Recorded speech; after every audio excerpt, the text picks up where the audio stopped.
Welcome to the 58th episode of the Underdog Sports NBA show. I am Tyler Laurie, and I am joined, as always, by my co-host, Zandrick Ellison.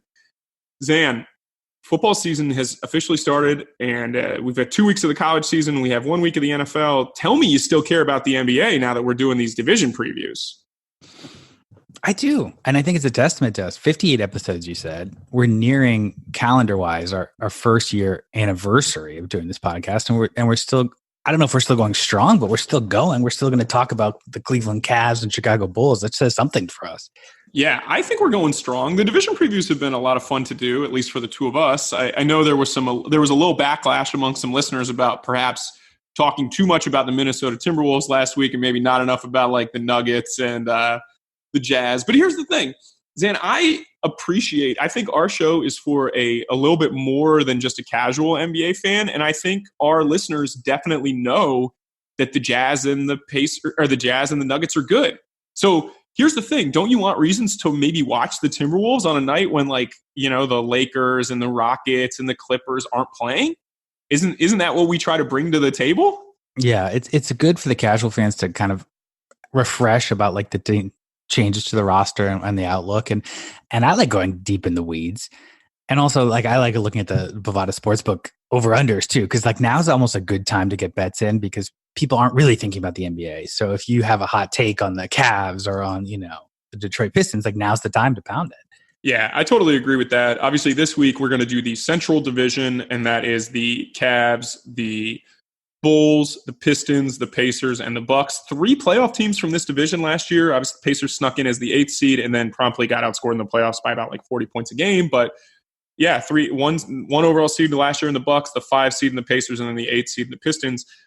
I think this is an interesting division. Before we totally dive into it, as we always say, we will give you the record from last year, their Bovada over-under, in case you are looking to make a little cash, their who's in, who's out, maybe who's going to be their starters, who's going to contribute some best and worst case scenarios, and then predictions and league pass ratings. So I don't know. This is definitely not as boring of a division as like the Southeast division was, Zan, but I don't know. This is a weird division to me because I think there's like a clear delineation of like the Bucks are awesome, the Pacers could be good, and then the bottom 3 teams.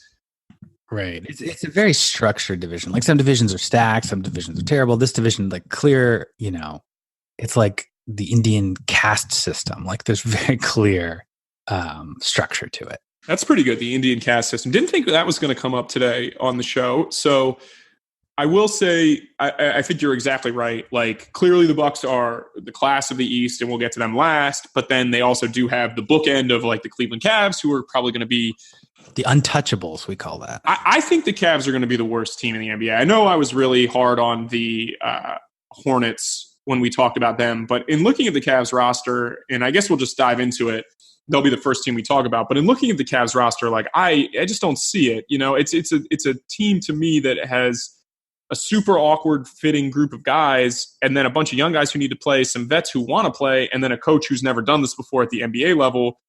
And I don't really see it. But 19-63 last year, their Bovada over under is 24.5. That seems very high to me, Zan. I don't know about you. Well, and I'm a John Beilein, their new coach from Michigan, fan. You're not as much. You're a little skeptical about the transition. I like him. I think players will try for him, and I think they'll try to run some offense and play decently hard. It's just a matter of like the roster limitations are just so striking, especially defensively. Last year, they were 30th. There's some stats for you that'll frighten you. They were the worst defense in the league last year. I think the worst statistically ever, based on efficiency. And not to spoil it, this is my bold prediction for the team. I think they're going to be worse this year defensively. I think they're going to be the worst defense of all time. We are starting off on the same page. I didn't realize they were the worst defensive team last year statistically. I knew they were very bad. I did pick them as one of my bold predictions to be the worst defensive team in the NBA, but that's obviously not very bold if they were that last year. Well, can I give you some more stats? Because it is quite striking. Well, let's do the roster first and then go into stats. All right. So this is a team. I have their starting lineup as Sexton, Darius Garland, Chetty Osman, Kevin Love, and Tristan Thompson. Obviously, they drafted Darius Garland this year. Colin Sexton ended up being somewhat productive as a rookie last year, although not very good. But then their bench is like the very weird part of this. Like there are guys like Brandon Knight, Jordan Clarkson. They drafted Dylan Windler in the first round, who looked okay in summer league. Drafted Kevin Porter Jr. as sort of a lottery ticket. Larry Nance, who is a good NBA player. John Henson, Jarrell Martin, and Ante Zizic. It's a super odd mix of like average to below average vets with some okay players mixed in, and then young guys who like we have no idea if they're good and also are going to have to try to figure it out without having a very solid foundation around them. That's kind of my take on this. Yeah, and the defense is just the biggest concern. Like Kevin Love's solid defensively despite his reputation. Larry Nance is pretty good. Dylan Mendova is okay. You know, he's pretty good. But other than that, they have some of the worst defenders in the league. And like here, this is the stats I was alluding to. And these come from ESPN Real Plus Minus. So they kind of get dragged down by the team, but still, so take it with a grain of salt maybe. But Brandon Knight on your team still, out of 104 point guards, he ranked 77th in defense. You think that's not great, right? For this team, it is. The Jordan Clarkson ranked 102nd out of 104. Only two players worse. One of them, his teammate, Colin Sexton, ranked 103rd out of 104. Chetty Osman, who we all like, I guess, he ranked out of 94 small forwards, he ranked 92nd best. Tristan Thompson, you know, I like Tristan Thompson as a younger player. It's going to be hard for him to be motivated to play on this team. Last year, there's 71 qualifiers. He ranked 68th out of 71. So, and now you add, you know, a young point guard in Darius Garland, who's not going to be a good defender either. As a rookie or even as a veteran, I don't think he'll be a good defender. I would wager you're right on that. But like just to defend Darius Garland for a second, just like most rookies are bad defenders. That's what I mean, and that's why, you know, it's not a surprise. Colin Sexton was the second worst defender. You know, the worst was Trae Young. I mean, rookies are really bad defensively, and Garland's not like a, you know, epic wingspan athlete. He's more of like a scorer. So I think their defense is going to be worse this year. As amazing as that sounds. And it's an interesting dichotomy a little bit because there are some guys on here I think that people think are very good NBA players. Like I think there's a line of people who think like Jordan Clarkson is a good NBA player, and the stats. I don't know if that's true anymore. I think it was a few years ago. Maybe not. And part of it just matters that you're playing with other good players. Like their best player is Kevin Love, who is a very good NBA player and has been for a long time. But like on this team, he's just not going to be a very good NBA player because, you know, he's not Blake Griffin anymore, where he could carry a team of bad players, and they're not actually that bad. We'll get to that, but to 40 wins, like that's not who he is. So it's just a situation where their defensive backcourt could be the worst defensive backcourt of all time. Like they could make CJ McCollum and Dame Lillard look like all defensive first team guys if Garland and Sexton play a ton of minutes together. I don't ultimately think that'll end up happening though. That's like the big question with this team. So they took Sexton last year. Like a 9th pick or something like that. It was like sort of like mid to late lottery as their sort of, I guess, franchise guard. And he's a good scorer who doesn't do a lot else. And then, so you're sitting on the clock this year. What do you do with this new coach? And they took another, you know, score first point guard and got a lot of criticism for that. But I actually don't mind it because I like Darius Garland. I thought he was the best prospect, I think, on the board at the time. And I'd rather build around him than Sexton. But together, it's just not going to, it's most likely not going to work. I mean, what do you do? John Beilein wants shooters. That's the thing. I knew guys that recruited for him in college, and like you got to be able to shoot the basketball and you got to be skilled. So my expectation is that he needs to find a way to use Colin Sexton, who I do think has a chance to be a good NBA player. I just don't ultimately think it's going to be starting in the same backcourt with Darius Garland.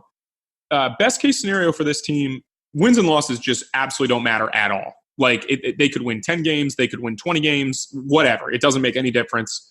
I think it needs to be like, do guys buy into John Beilein? Does Darius Garland look like a future star? Can they find a role for Colin Sexton? And then can they move some of their veteran pieces for better players? If that stuff happens, this season's probably a success. I agree. We're talking about expectations of worst defense of all time. So, I mean, the bar is pretty low to step over.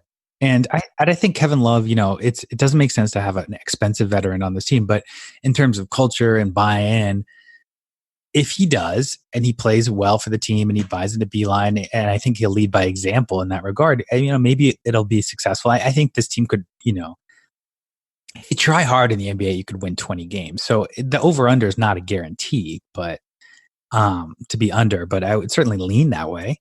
Well, I mean, my kind of thought process on this too, I don't know how aggressive their front office is going to be, but I do feel like they should be trying to move Thompson, Jordan Clarkson, and Kevin Love. Like I figure like if you can get anything for Thompson and Clarkson, you obviously should be able to get an okay package for Kevin Love, but like they should be very aggressive, right? Like Kobe Altman should be trying to get more future value for those guys, I think, at least.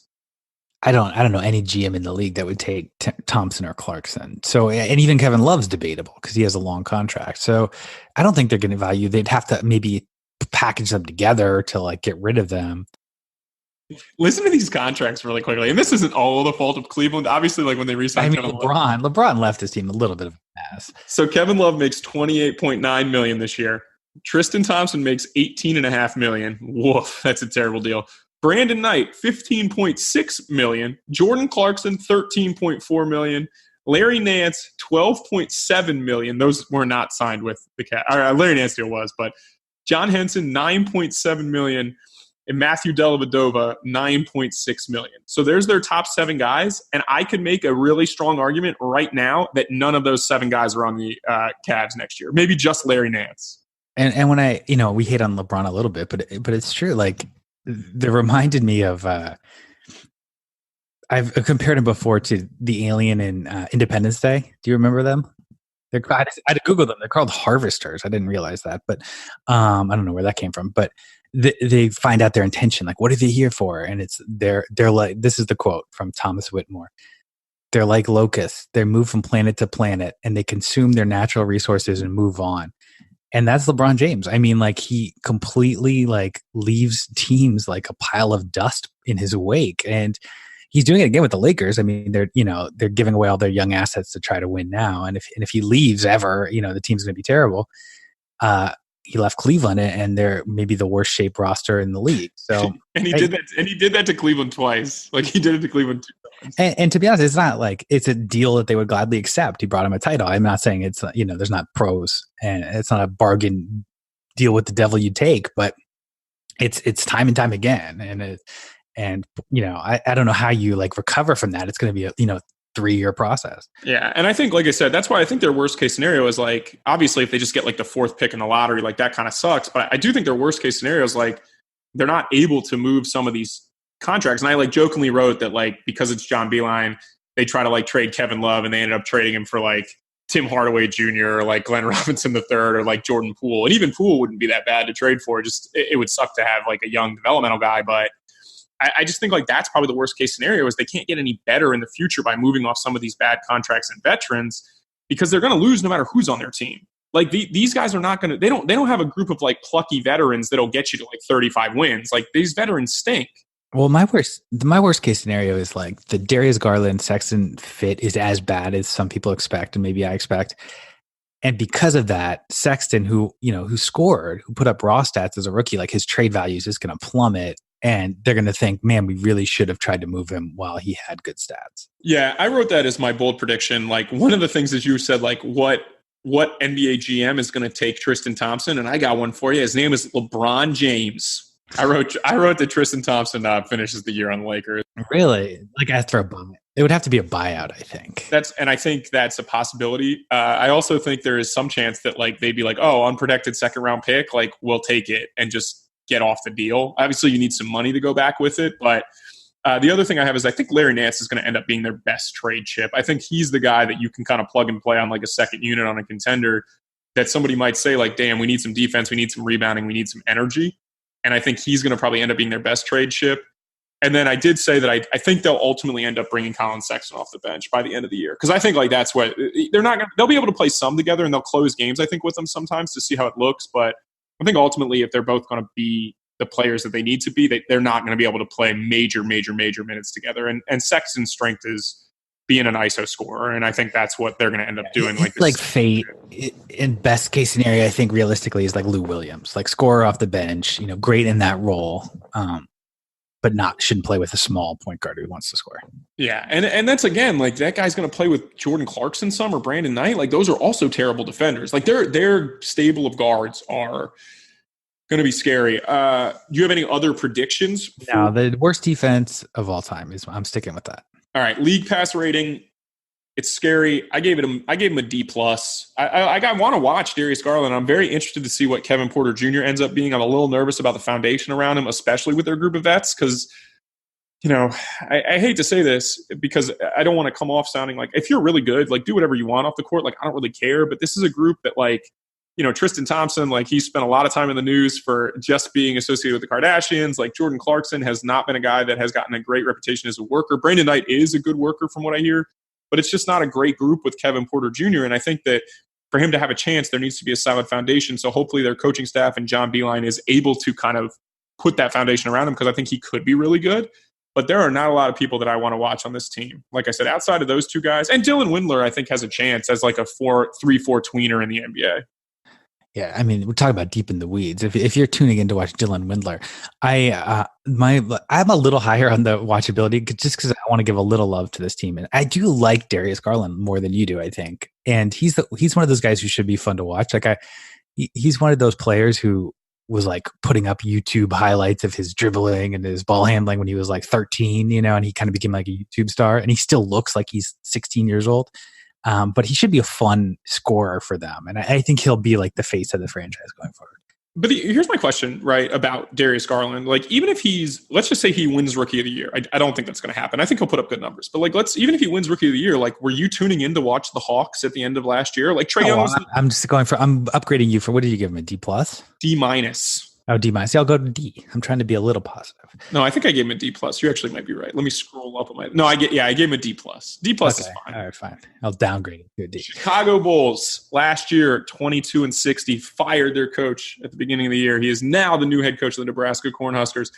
In his Jim Boylan and his drill sergeant reign, their Bovada over-under is 32.5, which seems insane because like the Hawks over-under has like risen up to like 35 or 36. And I like this team way more than I like the Hawks. I'm very high on this Bulls team this year, Zan. What are your thoughts? They're becoming this is why we mentioned like betting early, because they're becoming a kind of a trendy pick right now. Not to necessarily make the playoffs, but to win 35 games, let's say. And I think it's doable. And I agree with you. Like the stats last year were terrible. 22-60, bottom 5 defense, bottom 5 offense. Coach, clashed with his players. But on paper, the roster looks pretty solid. Yeah, like if you gave Cleveland like this kind of group of veterans, I would feel much more comfortable with Cleveland like being a good team this year, or like at least a watchable, like solid NBA team because of the depth and like the pieces that Chicago has shipped out and brought in.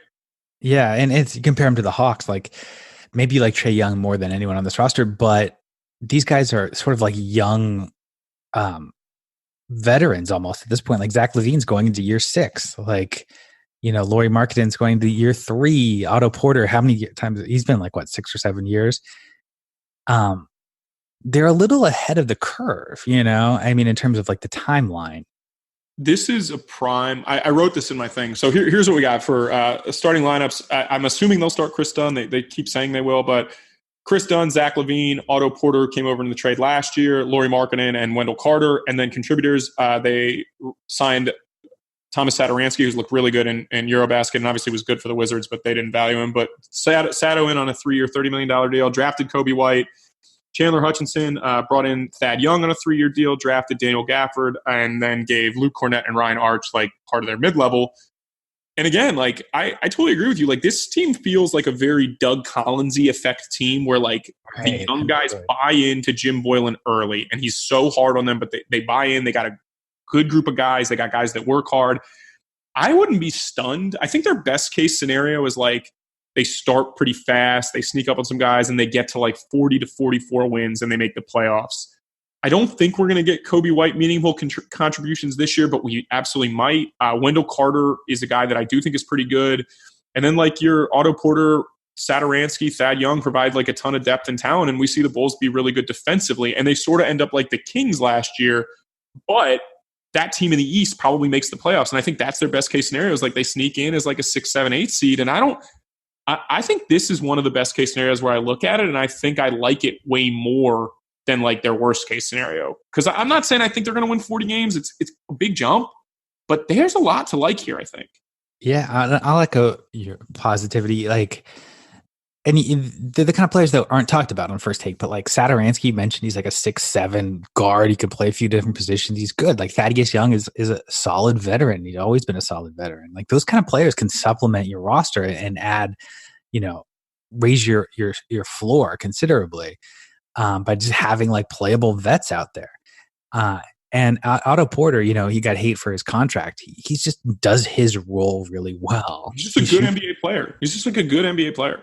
And since when they traded for him last year, they were 7-8 with him in the team. And I think they're probably going to be better this year than last year. So I could see them. I don't know about making the playoffs. My bold prediction was only going to be like 38 wins, but that's considerably higher than the over-under.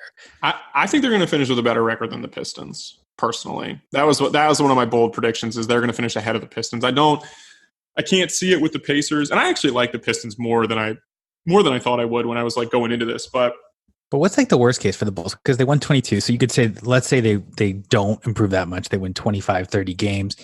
I think Kobe White, their top pick, is somebody that I'm not high on. And I think he might just be a backup player, to be honest. So that would be disappointing because they probably do need that lead guard. Like this team with like, I know that's a reach, but like if it's put Damian Lillard on this team and they're winning 50 plus games. It's actually pretty interesting and probably true. I would say that I wrote that like the Boylen culture clash exists. I don't think it's going to happen this year. I think Jim Boylen took a lot of heat last year because the Bulls team was very weird. Their roster last year was a bunch of guys who had been coached by Hoiberg, who was like a player's coach, and then all of a sudden you throw Boylen in. But now they've successfully moved a lot on from a lot of those guys. And so I do think he's going to be successful this year. But I would say like Levine and Chris Dunn they just aren't the guys. They're very inefficient. They clash with Jim Boylen.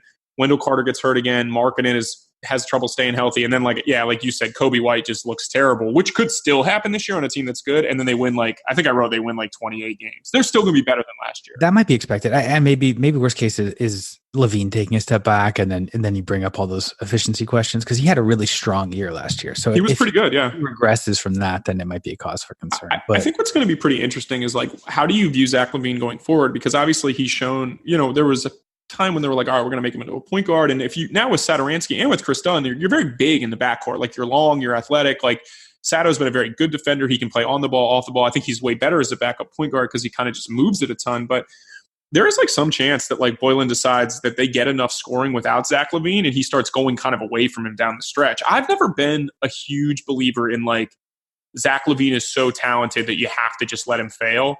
He is talented for sure, and he can score, and he dunks it. It's great. Like he can make threes, but like there's some chance that their best lineup is like Satoransky, and then I don't even know, like Satoransky, Otto, Thad, Lauri Markkanen, and Wendell Carter, and they just go really big and they're very switchable and shoot a ton. Like, is there a chance that that's how they close games? Probably not. It's probably I think that's like falling into worst case scenario because I think Bulls fans are on board with Levine. Like Levine was a contract that I criticized at the time. Like he hadn't really proven to be an efficient scorer. Like the year he signed his $20 million extension, his true shooting was under 50%. Like he just wasn't good. He's coming off injury as well. What were his numbers last year? Yeah, this year he really improved, honestly. Like and across the board, his true shooting was 57%. It's good. Yeah. He shot well from three, 37%, got to the line 6 times a game. So he kind of showed that like all-star potential, but there's a chance it could regress. But I think they view him as right now the star of the team, and along with Lauri Markkanen, I guess. There are a couple. Like I said, I do feel like they'll close games with Satoransky. I think Bulls fans are going to be pretty surprised in what they get with him because he's just a very good NBA player. And then just like Otto is the same way, and he's just going to be able to play. It's going to be interesting to do what they do with their front court guys because Lauri Markkanen, great shooter, I think is a good NBA player. Wendell Carter, I really like. I think he's very good defensively. And then Thad Young is always a good player. Like, he just gives you everything that you need from him. And then I really like Daniel Gafford. I think he's a very good screen and roll big man. I think Sato and Zach LaVine will both play very well with him in ball screens. I don't know Chris Dunn because like you can just kind of really go under Chris Dunn and he doesn't hurt you, but I like Daniel Gafford. I think this team has a very interesting stable of front court players just at the 4 and 5 spot. And I think it's going to be interesting to watch them close games and see how they play because they're pretty versatile as well. Like this is a deeper team where they have a lot of options, I think. Yeah, and I wouldn't be surprised, honestly. Like I would almost go the other way rather than benching LaVine. Like I wouldn't be surprised if they go small and they go like Laurie at center and just have like 4 or 5 shooters out there because their offense, I think with Boylen, their defense will improve, but their offense is, going to be average. So like getting as many scores as possible might help them. Yeah, you're saying like Laurie, Thad, Otto, yeah, LaVine, exactly. and then like Sato or Kobe White. I think you're going to really struggle defensively if you do that. No, you might, but you hope that. I mean, how many big guys are really dominating the paint these days? Like, how many guys are making like Lauri Markkanen pay? He's not a good shot blocker or rebounder, but I don't know. If an opponent is like their game plan is to post me up, I'm like not that concerned about it. I don't know. Maybe Thad can play the like Draymond Green light type role where he just switches and guards fives. Probably not at this point in his career. I think the issue is like Wendell Carter is a really good NBA player. Like I'm bullish on Wendell Carter. I think so. I really do. You don't think so about Wendell Carter? Well, I just remember. So like I had such a strong take about Wendell Carter in the draft. He was drafted last year, right? Yep. And I watched so many Duke games. They're on TV all the time. And I heard time and time again from pundits like Kevin O'Connor and like Wendell Carter's better than Marvin Bagley. He's a better prospect. I'm like, I watched like 20 games. Like Marvin Bagley's clearly better than this guy. He's longer. Congratulations, but he fouls a ton. He's one of those like stretch shooters who doesn't really shoot that well. He shot 18% from 3 last year. I think he's fine. I just don't buy like he was getting like Al Horford hypes, and like I think he's going to be like a starter, which is fine. But in year 2, I don't necessarily think that's like a positive player. I could see the Al Horford thing. I would agree that he's probably further away from that. I also think to keep in mind, like when you watch Duke basketball in the future, like Coach K has one guy that's allowed to take a lot of shots. And we saw it this year. RJ Barrett, we love that guy, right? RJ Barrett, he was the focus of their offense. And it was certainly Marvin Bagley the year before. It was Austin Rivers at one point. It was Jabari Parker. This is going too deep in the weeds, but the idea was a lot of the criticism of Marvin Bagley was they played zone that year and they're like, because Marvin Bagley is not long. It's like part of the reason they're playing zone is because Wendell Carter can't really guard on the perimeter either. And I disagree with that. I think Wendell Carter is a better defender than people think. I actually think people think he's a good defender, but I don't know if he is. I mean, he's I don't think he can guard on the perimeter, and he's the kind of guy. He had 3.5 fouls in 25 minutes. Like it's like Jaren Jackson Jr. Somehow like we just like think that problem will go away, and it takes like many years. They foul out of a lot of games and they can only play 20-25 minutes. How many minutes last year was Wendell Carter playing with? Not to like make this into the Wendell Carter show, but we typically end up doing this with like one player every time we talk. But like, I mean, how many minutes is Wendell Carter playing with like Jabari Parker, Bobby Portis, and Lauri Markkanen last year? And Zach LaVine. So he had 3.5 fouls in 25 minutes. It was a problem in college too. I mean, like, how do you explain that? I think he fouled out. He played on a terrible defensive team in college. It's tough if you're a rim protector and like you're just always having to contest everything. But that's the reason maybe you don't contest everything. Like that's the problem with like Jaren Jackson and these young bigs is that they want to like pad their block totals, and so they end up drawing a lot of fouls. And it's fine if you're only supposed to play 25 minutes a night, but it prevents you from playing 35 minutes. I'll do you one better on this. I would say like, we'll talk about this. Like, I don't even think this is a fire take to say like Wendell Carter's not good defensively. I think Wendell Carter is good defensively, and I'm excited. I want to revisit this early in the season, like when we see him in Boylen's defensive scheme and we see him with some other good defenders around him. Like I want to actually talk more about Wendell Carter defensively, because I do think last year I thought defensively was where he was further ahead. I agree. I think he's going to be a pretty good defender. Thinking he's going to be, there's this equation like, hey, this guy has long arms and he's block shots. He's a great defender. It's not always the case. No, you're right about that. Let's do real quick. I do want to say, I think like Daniel Gafford is also a guy that can really protect the rim. And then Bulls fans are really excited about Luke Cornett. Like I don't know. We'll go in the weeds on Luke Cornett at a different time. But like that's a lot in the weeds. But we're both taking the over under was what did you say? 32.5 this morning. So comfortably over, or I think a couple games over. I think comfortably over. My bold prediction is this: Bulls are playing meaningful games at the end of the year, competing for the 8th spot. Whether or not they get there, I'm not ready to take that leap yet. I do want to see him with Jim Boylan. I do think this team is going to be right in the mix of 40 to 42 wins. So it's a strong over for me. I have a very long bold prediction, and it lines up a little bit. No. I think Coby White will win a Sixth Man of the Year award in his career. I think he is more of Jamal Crawford than he is. I don't even know who you want to pick as like he's Jamal Crawford more than like. When you mean long, you mean long term. I mean like super long term. Like he's not winning Sixth Man of the Year. This is a bold prediction just for Coby White. He ends up. I thought it was going to be like a long rant about Coby White, but it's a short to the point rant. Yeah, I don't mind Coby White, but I think Jamal Crawford type career for him, where he is much more valuable as a 6-man scorer and instant offense type guy than he is like running his team.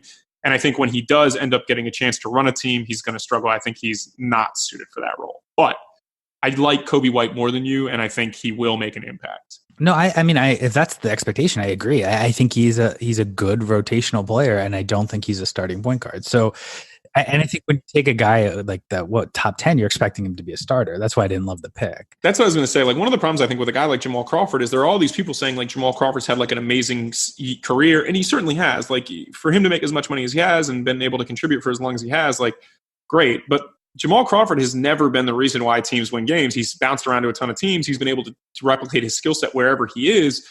But except for like the 1 year with the years with the Clippers where like he had a super defined role that like was a lot of fun and they could kind of pick up the slack for him elsewhere, Jamal Crawford's never really been a winning player in the NBA. So he was also a lottery pick. And it's interesting, like, would you say that was a wasted pick? Probably not over the course of his career, but he's probably never provided the value that like you need if you're a guy that is a lottery pick. And I think like that's the interesting. Yeah. We talk about Jamal Crawford as like super 6-man, most famous 6-man in our era maybe, but he was a starter for, like you said, for the majority of his early career and not a particularly good starter. No, he's likely overrated just based on the fact that like, yes, he can shoot threes. Yes, he can super handle the ball. He does awesome with the crossover. He's a great big three player though. I mean, he is a good isolation shooter. 100%. But it's like his value has probably never lived up to like what his actual hype is. And this is coming from someone who likes Jamal Crawford. I tune in to watch him. But league pass rating, you have any other bold prediction for the Bulls? No, that's it. League pass rating, I give him a B. I think it's a good young team. I said B-. Yeah, lots of good young players and vets. I'm not super excited to watch them play, but I think they'll be pretty good. I think they'll be a surprising team. Guys, we've got to take a quick break to talk about Podcast One. Attention sports fans. Award-winning sports columnist and ESPN commentator Woody Page is putting down the chalkboard and picking up the mic for the Woody Page podcast on Podcast One Sportsnet. Join Woody each week as he takes on sports and pop culture with his roster of famous and even legendary guests from the world of sports and entertainment. Drop the chalk and download the Woody Page podcast every week on Apple Podcasts and Podcast One. And now, back to the Central Division. All right, Detroit Pistons. I think we're going to have a nice little discussion here. 41-41 last year, 8th seed. Like I said, they got absolutely destroyed in the first round of the playoffs by the Giannis Bucks.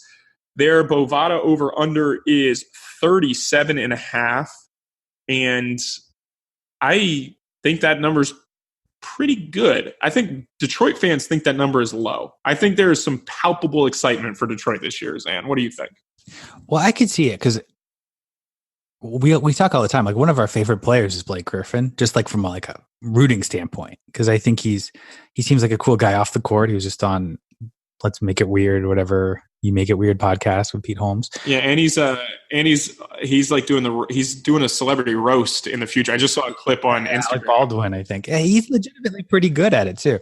And he's one of those guys we talk about all the time, like misunderstood skill set. Like he's very good with the ball in his hands. He's a good passer. He's more like LeBron James than he is like Sean Kemp or something. Like he's kind of like he's not as good as Jokic, but he's kind of like a more athletic version of that, where he's not quite as good of a passer. He's a better ball handler. He's probably a better shooter, but he's just not quite as good as Jokic is. But yeah, you're right. He's closer to LeBron than he is Sean Kemp. I agree with that.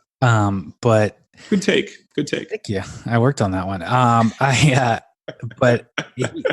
thought he was like a top 10 player last year, top 15 player last year. Agreed. He played 75 games though.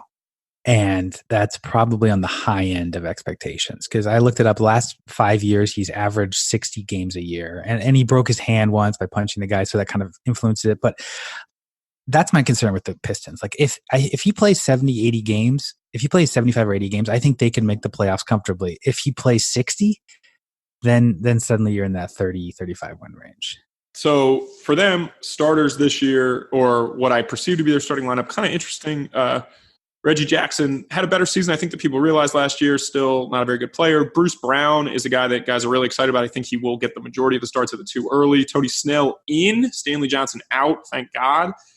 Blake Griffin and Andre Drummond. And then contributors, they did sign Derrick Rose. I would expect him to play a lot of minutes. Langston Galloway's still there. Luke Kennard is going to get a chance. I think they'll ultimately start Tony Snell, but I think they do want Kennard to beat out Bruce Brown. I'm not sure if he will. They drafted Siku from France. Can't imagine him playing a ton. Signed Markieff Morris, who, if healthy, will probably be a pretty good player for them. Also, I like the fact that they picked up Christian Wood. I think he's a guy that deserves an opportunity to play. And then they do have Thon Maker as well. Interesting team. I don't know. I think you're right. I think you're spot on. Like, if Blake Griffin is awesome again this year, they'll be very good. If he's not, this team has a lot of inefficient chuckers on it. It really does. Well, and also Dwayne Casey, a coach, not to hate on the guy, I'm not totally sold on him as a coach, and his rotations, and I think he hung with Valanciunas for a lot more minutes than he probably should in Toronto. And so, like, there's a good version with a great coach. You put Nick Nurse on this team, he would say, let's play Luke Kennard 30 minutes a night. Let's give Christian Wood some minutes, Does the older coach lean too heavily on Derrick Rose? Does he go keep with a big lineup too much? I don't know. That kind of scares me a little bit. Yeah. The worry here is, I think, okay, let's talk about their best case scenario for a second. There's a lot of talent here. No question about it. Andre Drummond has his critics for sure, and I have a bold Andre Drummond take in a little while, but this is a guy who's led the NBA in total rebounds for 4 straight years, led him in offensive rebounds for 4 straight years, and 3 of the last 4 years defensive rebounds. And we know rebounding is an inflatable stat, but he's in the top 2 or 3 in rebounding percentage in offense and defensive rebounding every year. I don't know if you knew this, but we lament defensive stats here every now and again, but Andre Drummond back-to-back years led the NBA in defensive win shares. So, like, the Andre Drummond doesn't hustle gang. It's been a little bit tougher, I think, on them. Is he worth $125 million? Probably not. I think their best case scenario is that they get to like 48 or 50 wins and they get a top 3 seed in the East. And again, a lot has to go right, but I would expect Tony Snell to be a very big addition to this team. It's funny you say that, because I was about to say, like, oddly, the key to this team is Tony Snell, because he's so polarizing. Whenever I watch him, he looks good. Honestly, like, he's long and he can hit open threes, and that's exactly what you want on this team. But advanced stats and raw stats, like, he just doesn't do much of anything. So, like, I was curious about your take about Tony Snell. So here's the interesting stat about the Pistons. Last year, they just didn't have any shooting. They were 6th in the NBA in 3-point attempts last year, 23rd in 3-point makes. It's not going to get it done. They've added some shooting. Langston Galloway had a tougher shooting year last year. He's a guy I would expect to make shots. Luke Kennard obviously is a good shooter. And then Tony Snell, like, this is one of my bold predictions, is that he's going to finish the year in the top 10 in threes made. Like, you're talking about a guy who over the last 3 years has shot 40% from 3, and his attempts have risen pretty much most years. The Bucks didn't have a need for him. Like, he was more of a luxury for them. He didn't defend the way they needed him to. This is going to be a little bit of a chance for him to slide in and I think really just shoot, 7-8 threes a game and be Terrence Ross, I guess. I mean, he's not going to quite be that good, but no, I think that's smart. And it's you talk about comparing Blake Griffin to, like, a poor man's LeBron. The formula for that and for Giannis is very similar. Like, let these guys attack and give them shooting. And the Pistons haven't had enough of that. But if they have Tony Snell, Luke Kennard, Reggie Jackson's fine. Like, that's, I think, enough. I think at full strength, this team is like a 45+ win team. Here's my main concern. The Derrick Rose, Reggie Jackson backcourt is very bad defensively. And that concerns especially together. And then they might play together a lot. And that's a backcourt with not enough shooting. Reggie Jackson actually, I believe, shot 36% from 3 last year. So that is a nice thing to see, especially in a team that needs space. Because if you are going to play Andre Drummond major minutes, and the bottom line is that they are, like, he's going to play 32 to 34 minutes a game, maybe he'd be better at 30. But if they're going to do that and Blake Griffin's going to handle the ball a lot, like you can't have two other non-shooters on the floor. So they need Rose and Reggie Jackson to continue to shoot it like they did last year. If that happens, this is probably, like you said, a 45 to 48 win team. I don't buy it. And that's why I think the Bulls are going to be better than them ultimately. But yeah, I think that is the best case scenario. Like, I don't think there's any reason, because I do think the delineation between the Bucks and the Sixers is like so vast. I actually think like there's any number of teams that could like legitimately, if the best case scenario happened, compete for the 3 spot. And I think the Pistons are right on the bottom of that group of teams. Like, I think the Pistons ceiling is higher than Orlando. So you said the over under is 37. You don't like the over, given that upside you just said. Yeah, it's interesting. I think it's a good over under. I really do, because I think there's a bottom here that's not good. Like, what if Reggie Jackson and Derrick Rose they regress? Markieff Morris is not good in the locker room. Like, Andre Drummond decides like it's a contract year. I'm going to try to get a bunch of empty statistics. Like, Dwayne Gacy gets fired or something because he loses the locker room and Blake Griffin gets hurt. Like, this is a 30-win team. This team has one of the largest ranges of outcomes for me, Zan. I don't know if that's well, no, that's why this kind of over under scares me, because to put a button on again, like you're betting on Blake Griffin being healthy, and then if not, it's a potential disaster. I mean, this could be like, if you take Blake Griffin off this team, it's maybe one of the worst teams in the league. Yeah, like if he misses 30 games, like you said, if he plays 50 games, if he misses 32 games, like, are they going 10-22 in the games that he misses? Yeah, and it could get ugly. And that's they're definitely not. And they're not going 35-15 in the games he plays. So like, it's like I said, it's probably a 45-win team with Blake Griffin playing 80 games. Probably. Yeah. Do you have what are your bold predictions? Okay. Andre Drummond gets a full max in the offseason. Whether or not that's a 3-year max, 5-year max, and who it's with, I don't want to necessarily quibble over that, but Andre Drummond's getting a max contract. I gave you the stats. Like, I think there's going to be a couple coaches out there that are circling Andre Drummond being like, you know what? He's been miscast in Detroit. This is actually a guy that's a better defender because of the defensive rebounding numbers. He career high in blocks per game, 1.7 steals per game last year. So like that's high level production from a 5-man.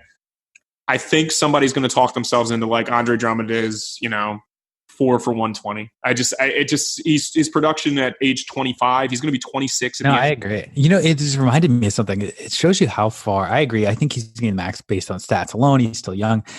It shows you how far the league's come. 5 years ago, remember the 2 stars of this team were Andre Drummond and Greg Monroe playing heavy minutes together. Can you imagine like any team doing that anymore? It's to me, it's like, and it's not going to happen, obviously, with the Bucks. But it's like if you play him next to Brook Lopez, or you play him next to a center who can make some plays, or next to a 4-man who can make some plays and shoot it, like Andre Drummond's pretty freaking valuable. I mean, that's just the bottom line. Like, you can't argue with what his production is. And the guy's 26 years old. Like, I'm not a huge believer in Andre Drummond. If my team gave him 120 million, whoever to decide my team is, like, let's just say I decide I'm going to root for the Wizards again. I'm not super juiced on that deal. But we understand what gets paid, and I just don't buy the people that are like, Andre Drummond's definitely not getting a max. Like, it's not. You got to pay people. Like, Dwayne Dedmon just got what, $45 million. Andre Drummond's getting more than Dwayne Dedmon by a long shot. So yeah, I agree. And it's like Clinton Capella getting a lot of money. People are like, oh, he's limited. It's like, well, he's good in that role. He's good at what he does. Yeah, and Drummond's free throw percentage has stayed like pretty stagnant at 60% the last 2 years. And obviously, if that craters again, that could be a big part of it. Because if you really can't play him at the end of games, I think like that's a bigger problem. And then, like I said, my other prediction was I think Tony Snell's going to take a big jump. I think he's, like I said, top 10. Yeah, that's really bold. I like that. And mine's even bolder, or more specific at least. Go for it. This is my favorite prediction of the day for myself. Do you know the lead executive on the Detroit Pistons?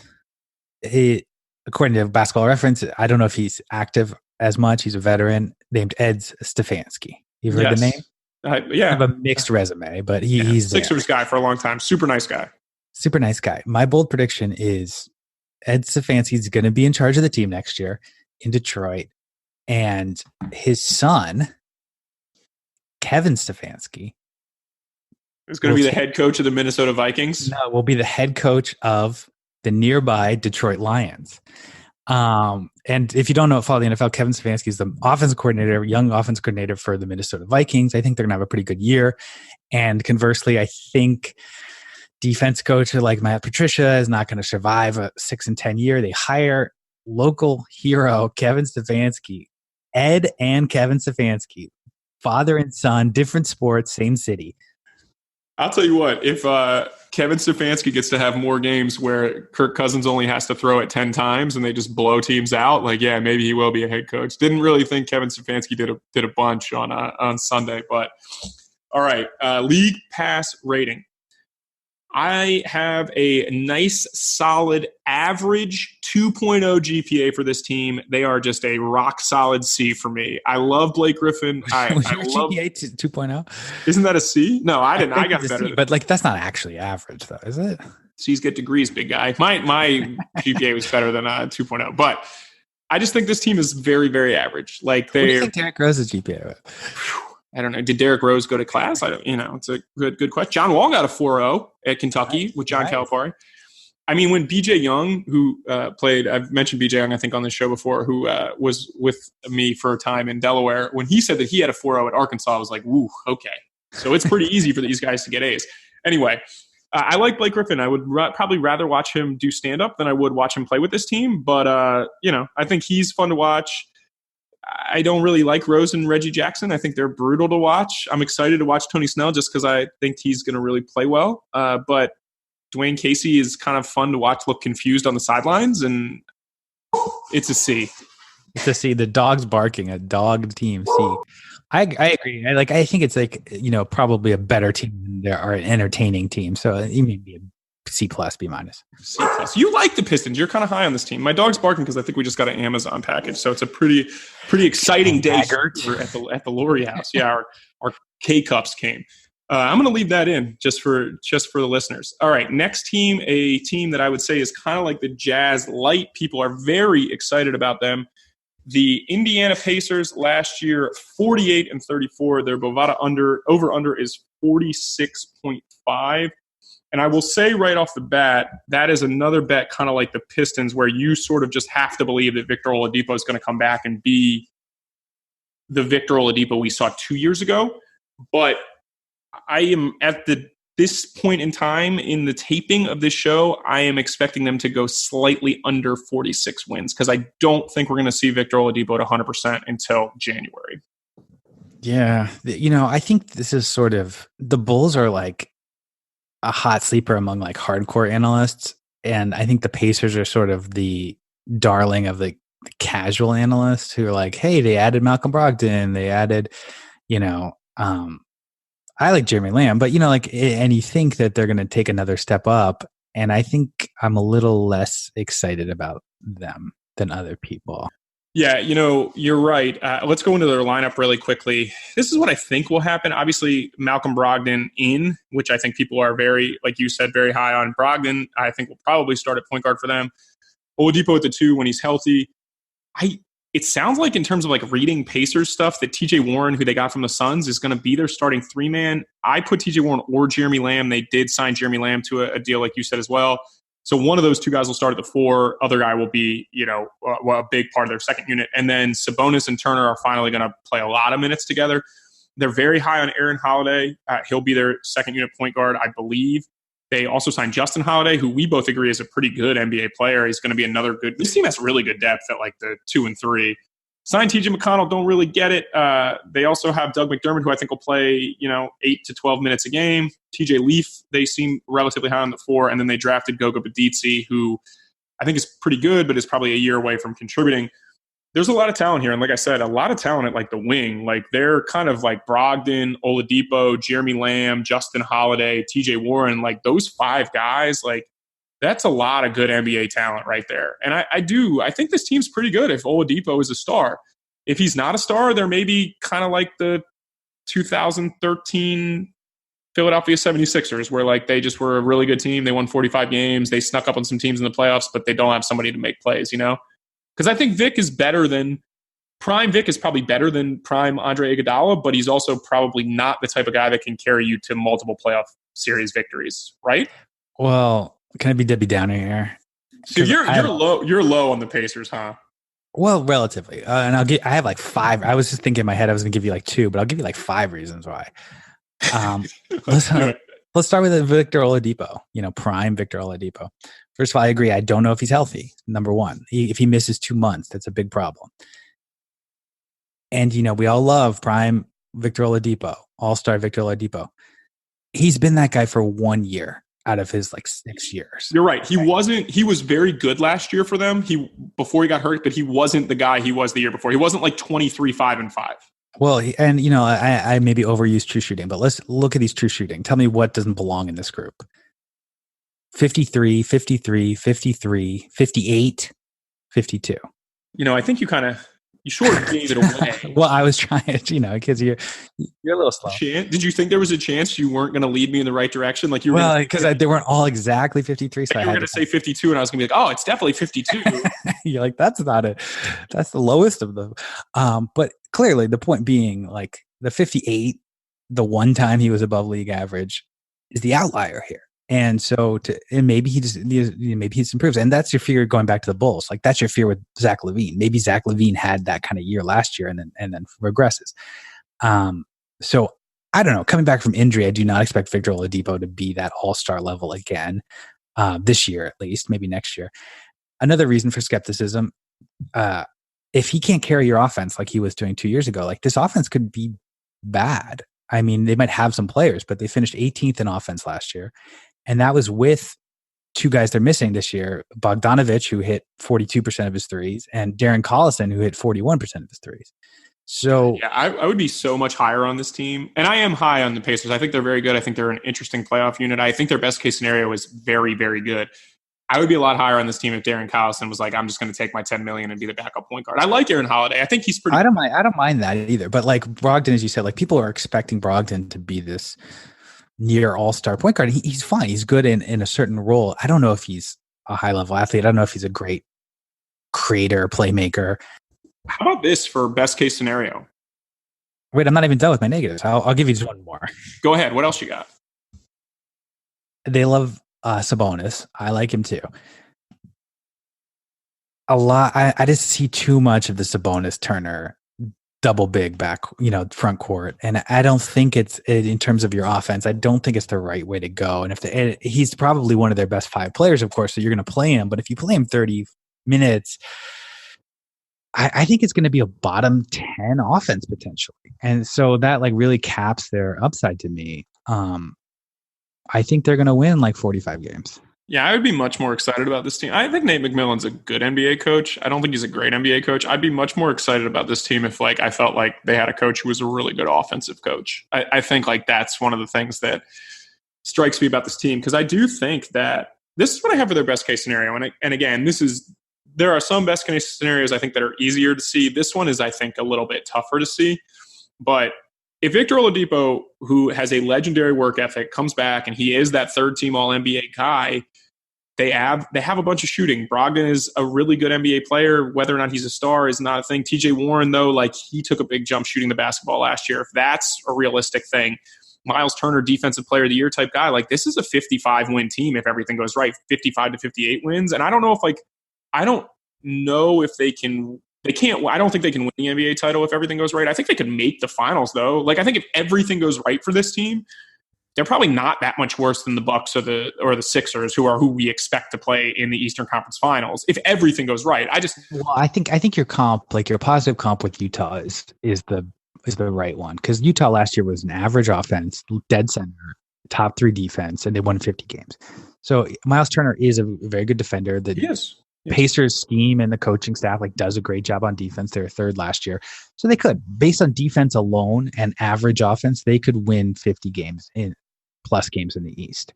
And the defense has been consistent. So it's not that you should have reasons to worry about them suddenly the bottom falling out. I just worry about the upside. I don't see a finals upside here. I don't see Oladipo as he is like Donovan Mitchell to me. I think Mitchell needs to take a few leaps forward to be a true star scorer. And I think Oladipo needs to prove it still too.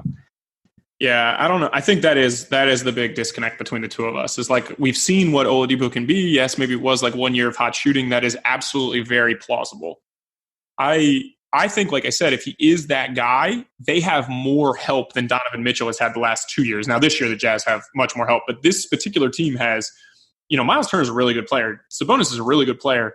TJ Warren, very capable NBA scorer, a guy that can have couple big playoff games. And I actually have a bold TJ Warren take for you when we get there. But like, I don't know. That's the problem. I mean, that's like the worst case scenario with this team, right? This is a playoff team, even if Victor Oladipo is like just okay, right? Like, I think we agree. So like, his worst case scenario that either he doesn't come back or they just lose in the first round. I don't think this team's going to miss the playoffs. What I do think might happen, though, Zan, is that if this team does have a really good defense and an average offense, I bet you if they lose in the first round, Nate McMillan gets fired and they try to hire like they try to have their own Nick Nurse effect, if you will.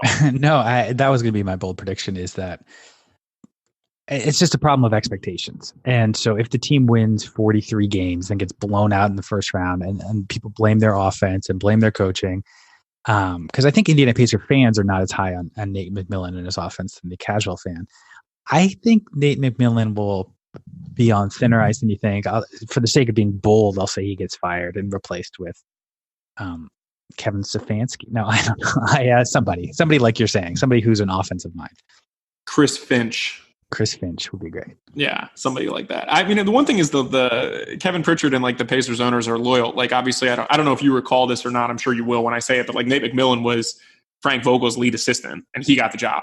So it's like you don't know necessarily what they're going to do. Here's my bold predictions for you. I got this one. TJ Warren finishes in the top 20 of point per game scorers this year in the NBA. He is 18 points per game last year, 19.7 the year before. Last year shot 40% from three, coming off 2 brutal shooting seasons. They're going to need somebody to score early in the season. And to me, if he's going to be the guy in their starting lineup, he's the guy that's going to score. He is that's what he does. He's kind of a weird fit with Miles Turner because he's not really like a screen and dive type of guy. He's not really a pick and roll ball handler. He's just a guy that knows how to get freaking buckets. When you're drafting a fantasy basketball team this year, TJ Warren is a guy I would circle because he is going to have, I believe, big time production in this Pacers offense. Because like you said, they're going to need somebody to manufacture points. So I got that as one of them. And then the other one I have is Miles Turner is an interesting cat. I think he is already trying to start his own Defensive Player of the Year campaign. I think this is going to be like a la Daryl Morey and James Harden. Like, I think Pritchard and Miles Turner and the Pacers are going to be like, you got to vote for Miles Turner for Defensive Player of the Year. He's so great. He blocks shots. We already had him say that like Rudy Gobert was some people's Player of the Year defensively last year. So I think Miles Turner is going to start his own storyline. Well, it's, you do need to do that. Like Draymond did that early on when he won his Player of the Year. This is an interesting TJ Warren stat. He's always been a scorer. He got hot shooting last year from 3, which he's never done before. Never done it before. But listen to this extent. So he played only 43 games last year. I didn't realize that he missed that many games, but 43 games, about half the year. In terms of raw totals, he made 77 threes in those games. That's more than the previous 3 years combined. So he suddenly became a good three-point shooter. And if that's legit, even half legit, if he's a 36% shooter, I think it does raise the floor a little bit. I'm skeptical of all these like 1 year sample size. 100%. I think it's absolutely right to be skeptical. And again, that's why like their 46.5 as their over under is interesting to me, just in the sense that like, again, there's a larger range of outcomes here. You have to bet on Vic being healthy, and you have to bet on Vic only missing like 15 games, maybe. Like if he misses more than that, I don't think they have a prayer to get to 47 win. Well, they were pretty good without him last year in terms of regular season. And I think the hater in me would say, because he wasn't as good as people think he was, and he wasn't really the key to the team. It was mostly the defense. Although he is a good defender, and he had a really good year. Defender. Yeah. I don't know. I'd take the under slightly. I'm not as excited about this team as everyone else. I'll give them, to jump the league pass rating, whatever, I'd give them like a C. Okay, I'm going to take the over on 46.5. I'm giving them a B. I put a question mark. They might be better than we think. I do think just Nate McMillan's offensive scheme is boring, and that's why like I think they're going to be they're a B, but they're going to play really hard. Like they're going to guard. They feel like on paper the third best team in the East to me. Just in terms of like looking up at every single team, like they feel like the third best team in the East to me. But I think I'm so skeptical about them, and then I look at the East, and it's like, oof. I can't imagine that they're going to push Victor Oladipo. I think he's going to push himself. Like he is. I'm telling you, his work ethic and what people say about him is that he loves basketball. He loves to play. He loves to work hard. I don't think they're not going to push him. Like they've paid him. Like he's their guy. Like so, it's possible that like he doesn't come back till January, and if that happens, then you don't have a prayer of Yeah, I think this is the team with a high floor. I mean, considering the East, considering the defense, it's hard to imagine them not only missing the playoffs. It's hard to imagine them lower than like fifth. I Even. agree. And I would say that like there's a good part of me that wants to see if I can get odds about like them having a better record than the Sixers. Like I'm serious because I think their ceiling is really good. I think that's where we disagree. I think the high floor, low ceiling. But like the Sixers floor, and we'll get to this in 2 weeks, but like the Sixers floor could be much lower than people think. Anyway. All right. Milwaukee Bucks, everybody's favorite team, even though their jerseys are super ugly. 60-22 last year. Their Bovada over-under is the highest in the NBA at a whopping 58 wins. Wow. This feels like too high to me. I know they won 60 last year. Brogdon was very important to them. Eric Bledsoe really struggled in the playoffs. There's a chance that like that's kind of the blueprint for them. I think this is an under, and this is coming from somebody who is very high on the Bucks. Yeah, and maybe we're not going to spend as much time on the Bucks, and this is why, because it's like you're pretty much the same team minus Brogdon. Everyone's penciling them in for 1 or 2 seed. I don't think there's any reason not to. Yeah. Top 5 offense and defense last year. Giannis MVP. It's just a matter of was last year like the start of something that's continuing to grow, or was like that like peak performance last year? They're an interesting team, right? Like you said, pretty much the same team. I don't know. And I texted this before the show and you just snubbed me, but Bledsoe's going to start at the 1. And then I don't know what they're going to do in the 2 spot. Like it could be Wesley Matthews. I could see them maybe doing Pat Connaughton and going very big, but like maybe it's Wes Matthews. I don't think they'll start George Hill just because they really don't have another backup point guard. Like they need somebody, and Giannis obviously handles the ball. You have the old Wesley Matthews, who's a little over the hill, but still, okay-ish. And then the 2 white guys like Dante DiVincenzo and Pat Connaughton. Like, how much do you trust them? And then Sterling Brown has played some in the past. But again, like obviously then Middleton, Giannis, and Brook Lopez, those guys will be there 3, 4, 5 in some iteration of it.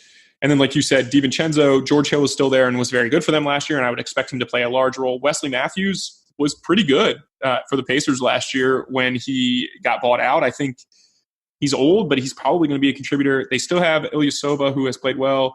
DJ Wilson, who I really like. They went way away from him at the end of the year, so maybe he's a guy that we'll see take a jump. And then they also have Robin Lopez. So best case scenario, Zan, I mean, it's pretty simple. They win the NBA title. I think that's not out of the realm of possibility. Giannis can be the best player in the league for a second straight year, and they win the title. I don't see it. I think they're worse. I think their team is worse. I don't even think – it's not even a matter of like they're going to play better and finish with a worse record. Like I just think this team is – I think Chris Middleton is close to capped. He got paid. Giannis, I think it's a bigger of learning curve for a guy like that, and I think Malcolm Brogdon was really, really important to what they do. So it feels like they're going to be the 1 seed, and I think they'll make the finals because the East path will be a little bit easier, but I think they need another guy. I think they still need another wing. Yeah, and you don't want to sound like skeptical because we're talking about a team that's going to win 55 games, but it reminds me of, Derrick Rose won MVP with the Bulls and never made the finals, and then it was over. And LeBron on Cleveland won MVP, made the finals, lost. Kevin Durant, young player in Oklahoma City, same thing. I wonder if like last year was their shot, their best shot. Like they were up 2-0 in Toronto. Obviously Golden State got injured. Like they could have won the title last year. Like according to like advanced stats and Tyler Lowry, they were the best team in the NBA last year. So they were. That's legitimate. They probably weren't the best team when the Warriors were fully healthy, obviously, but they were. Statistically, they were the best team. I just think I agree with you. Like I think they're going to be. I don't expect another leap. I don't even expect a repeat. So if saying that they're going to win 60 games again, I think it's closer to 55. I would go under. Yeah, 58's a large number because, again, like, statistically, I do think like, and I have no numbers to back this up and we could look, but I would imagine that the NBA has like a 60-game winner like most every year, right? And the bottom of the East is very bad and the Bucks get to play those teams. Even the middle of the East is not very good. So yes, the Bucks could conceivably rack up wins. And again, this could be an opposite, an inverse of like the situation we've talked about before. They could actually end up with a better record than last year, but be a worse team. It could be similar to like you remember when the Cavs won 66 games with like Mike Brown, and all they did was they just beat every team who was terrible. Like every team under 500, they like legitimately just destroyed. And then they were very average against good teams, like against teams with 50 wins or 48 wins. And then they lost in the I think the Eastern Conference Finals, they lost to either Orlando or Boston. I couldn't remember what year that was, but. Well, and I think it's a matter of like, do they have a counterpunch? And I think that exposed them in the playoffs, like Giannis attacking the rim, and he really can't do much else right now. And so if you stack the paint, we've seen it in World Cup a little bit too. Like, who else is going to beat you? What's their plan B? And I don't know. It scares me a little bit. Like, what's their worst case scenario other than like the obvious, like Giannis gets hurt? Like, is it not making the Eastern Conference Finals? Is like a second round loss their worst case scenario? They're very clearly the best or second best team in the East. Right. No, definitely. The Sixers. I think worst case scenario is any sort of regression. Like looking at Coach Bud in Atlanta, he won 60 games in his second year there, like immediate improvement, and then the next year they're down to 48, and they never won 50 games again. Right. They did make the conference finals twice in a row, though. Yeah. So you don't expect like a fold like that, but it's possible that the 60 wins was the high water mark. And I do think, actually, not to cut you off as I do so often, but I do think it's very funny because, like you said, was last year their shot. I actually think that like they got kind of lucky, and yes, their window is going to be open for as long as Giannis is there, but like you don't have to contend with KD and Kyrie this year. So like this year actually might be the more like you know what, that's a good point. The East is clearer, and Bledsoe is still close to his prime. He's 30, so I mean the clock's ticking somewhat. I think the worst case scenario is that where it's like Giannis has a great year. Team wins 55 games, loses in second or third round, and he looks around and says, look, I don't have the teammates here as solid as Middleton and Bledsoe are. They're not championship level teammates. Yeah.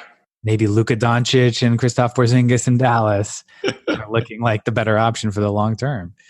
Yeah, I don't know. I really can't decide. I think like forced to make a decision, under would be my play just because 58 wins is a lot. But there is part of me that's like, man, the East is so bad. Like, this team can coast maybe to 62 wins. And that seems insane to say. Like the regular season ceiling, let's say, again, is quite high. Like they could win 64, 65 games. Absolutely. And they're gonna lean on Giannis. Like this is a young guy who like wants to play. Like we're gonna watch Giannis play like sort of like LeBron did back in the day, where like you just hung 40 minutes on him night in and night out because he can handle that because he still is so young. The problem is Connaughton or DiVincenzo or DJ Wilson, one of those three guys has to give them something. They need one of those guys has got to give them like starter level production. Otherwise, they're probably going to be a little thin come playoff time, I think. Yeah, and I think to win the title, once you get to the finals, if they get to the finals, I think Giannis is missing his, to use the LeBron example, he's missing his Kyrie Irving, like a guy who can really get, scoring on his own. Like Middleton's fine. Middleton's good. Middleton's a really good player. Middleton's a really good player. But yeah, I agree. They need they're not as good of a duo. Like Giannis and Middleton is probably listed up there with like your Kawhi and Paul George and LeBron and Anthony Davis and whatnot. But like Middleton's not quite up there as that second guy. Like Giannis has like, I would say he has a good supporting cast, but it's like very much like a good ensemble, not like another star. And so he might wonder, worst case scenario, does he need another superstar next to him? All right, bold predictions. I don't really have many on the court for them. I do. Obviously, we've talked about this before. Like I coached Giannis's younger brother when he was in the D-League, and he is on their roster this year. It must be nice. Thanasis is an awesome teammate and an awesome guy. He will fit in very well there. He's not going to play. I think he will become a bench mob superstar. Like he'll be the guy that like Giannis has a dunk and they immediately cut to his brother who's like doing push-ups on the sidelines. Like I think like I didn't know. I don't know if you mentioned that before. Actually, it's interesting. Yeah, T is a great dude. But I think he's the type of guy, he's going to become a fan favorite, even though he's probably not quite good enough to be an NBA player, but he's not a bad guy to have as a roster. Can I second guess your career? Because, a savvy guy would try to be like Uncle Dennis. You attach yourself to Giannis and then you weasel your way into Giannis's orbit, and then suddenly you get hired as the assistant coach. And you're doing a podcast with me. Yeah, Yeah, I don't know. Can you start social climbing a little bit better than you do? Thanasis was a good dude. He was there. It was Giannis's rookie season, and we drafted T in the first round as a draft eligible guy, and they got drafted by the Knicks. But good dude. I'm excited. I hope he gets to play some. Like I said, he's had a pretty good overseas career over the last couple of years. But I think, like I said, he's super emotional. The brothers like get along great. Like it'll be very interesting to see how he gets viewed. I also think there's going to be a very interesting dichotomy this year of Eric Bledsoe, of it being like, man, should they have just not paid Bledsoe? Like, Right. should they have waited? Should they have waited? And I think he's going to absolutely take a beating in the media this year, even though he may have a good year. And then the other thing I got is, and I think this one is the best prediction I've ever made, Pat Connaughton is 100% going to make Zach Lowe's annual Luke Walton All-Stars column. Like, 100%. He's going to be like, oh, he's unheralded. Like, oh, did you know he could throw 95 miles an hour? So those are my three kind of like Buck prediction for the Buck, because I do think they're going to be very good. I think it's just not. I don't look at any one thing and I'm like, oh man, Brooke Lopez is going to regress. Robin Lopez is going to fight 27 mascots. Like, I just think this Bucks team is a lot of what we saw the year before, is a lot of what we're going to see this year. I'll make a prediction about Pat Connaughton. I think he's this generation's Chase Budinger. Do you remember Chase Budinger? I think he's better than Chase Budinger for sure. But Chase Budinger, okay, he started a little bit, and good athlete, could shoot threes. Ended up, I think he just won a volleyball championship. He was always like raved about for being his athleticism. I think Connaughton is going to play another sport after.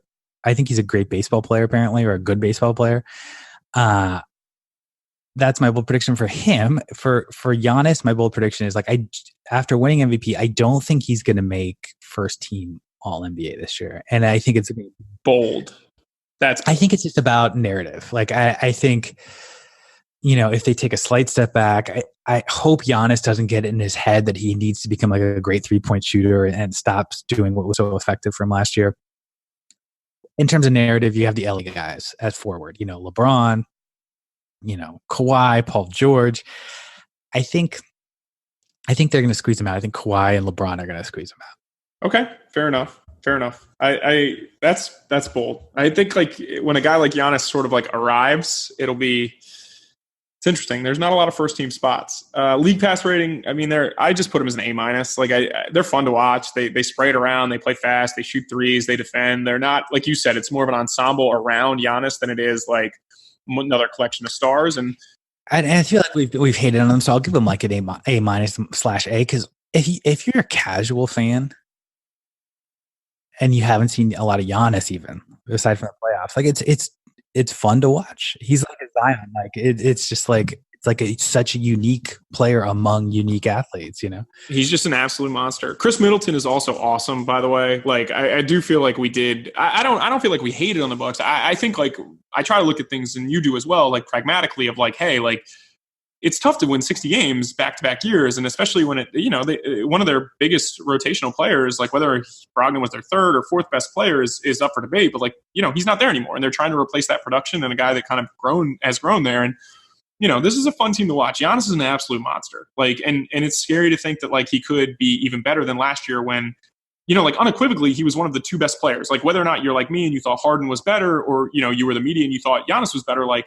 There's no question about that. It was a 2-man race for MVP last year, and he was absolutely deserved to win MVP. And he could be better. I like adding the brother. Hey, I was thinking, is this the first team with two brothers pairs? You have the Antetokounmpos and Brooke and Robin Lopez. It has to be the first double. The Collins brothers played with each other in college. I mean, I'm sure there's been in the NBA. Yeah, but that's double. Zoran and Goran Dragic play with each other in Phoenix? They did, but you're missing my point. You have two sets of brothers. On the team, right? Yeah, on the same team at the same time. Yeah, get it together. Wait till they sign Kostas Antetokounmpo, and then 5 of their 15-man roster is. It's what's funny. You could have the 3 Antetokounmpos and 3 Plumlees. That's possible. 3 Zellers, I think, are fringe players. And if you wait long enough, Giannis's youngest brother, Alex Antetokounmpo, is actually a very good prospect as well. So if you hold on to these guys long enough, you could actually have 4 Antetokounmpos on the team in Milwaukee. Smart way to keep them. You could hire, What's more impressive, having 3 Antetokounmpos or having 3 guys named TJ like the Pacers have? Antetokounmpo. I mean, what it's gotta be harder to find good players named TJ, right? Like they just are going off one bloodline. But they're not named. I don't hate to, the kid who told there's no Santa Claus. They're not actually named TJ. Man, you're the guy that they based Buzz Killington off of. All right, what do you think in terms of this division's rankings? I think we both agree the Bucks are a clear 1. I have Pacers 2. You clear 2? Yeah, with the Indian caste system thing, I think it's clear. I think it's those 2. The big surprise maybe was you thinking the Bulls are going to beat the Pacers. Are you sticking with that? Yeah, I'm going to go Bulls 3, Pacers 4, and then I'm going to go Cleveland 180th. I do think this division could get 4 playoff teams in the East. Yeah, I'm excited. I think the team, we look over this, if you haven't been paying attention, Chicago is sort of the wild card, most interesting storyline, just the potential sleeper effect here. Right. And like we talked about with the Southeast division, like Orlando could make the playoffs. Miami should make the playoffs. But like, even if you pencil them in for 2, if you go to the other division, like there is Boston, Toronto, New Jersey, and Philly. And those are, Brooklyn and Philly. And all 4 of those could make the playoffs. But like, let's say Miami struggles or Toronto really struggles. Like, there's a chance. Like I said, I think the battle for like the 6 to 10 spots in the East is actually going to be more interesting than people think. It's just the bottom of the East is. It's funny. Like, maybe I'm just a basketball fan because I don't mind. I would tune in to watch the Bulls, Pistons battle for the 8th seed in the same way that I'm watching the World Cup. And I'm like, I think it's fun to watch teams that are not necessarily elite teams, but are even teams. I think it's fun. I was just watching, Argentina and Serbia, and like, even basketball is fun to watch. It gets competitive, even if the stakes aren't as high as winning the national title. Yeah, I totally agree with that. And that's why I think the League Pass rating is interesting, because like there are situations where it's like, look, if you want to turn on TNT and you want to watch the Clippers for the 57th time of the year, go ahead and do that. But the bottom line is like there are a lot of good players that are worth watching, I think, around the NBA. And if we can kind of blow up Thomas Satoransky, who's played really well at the World Cup right now, that's a guy that he can carry over. You don't have to just be excited for rookies. And I think like that's the part, but as always, I am at CYS Tyler on Twitter. He is at Zan_Ellison. Email the show, ZandrickEllison@gmail.com. And Zan, no football takes this week. Maybe we'll wait until Antonio Brown plays a game for the Patriots and start giving some real fire takes on football. But it's a pleasure as always. And we'll be back next week with Houston, Dallas, New Orleans, Memphis. Wow, that's an interesting division. All right, I'm looking forward to it. All right, bye. Thanks for listening to the Underdog Sports NBA Show with your host, Tyler Laurie and Zandrick Ellison. Tune in next week for more NBA storylines and news.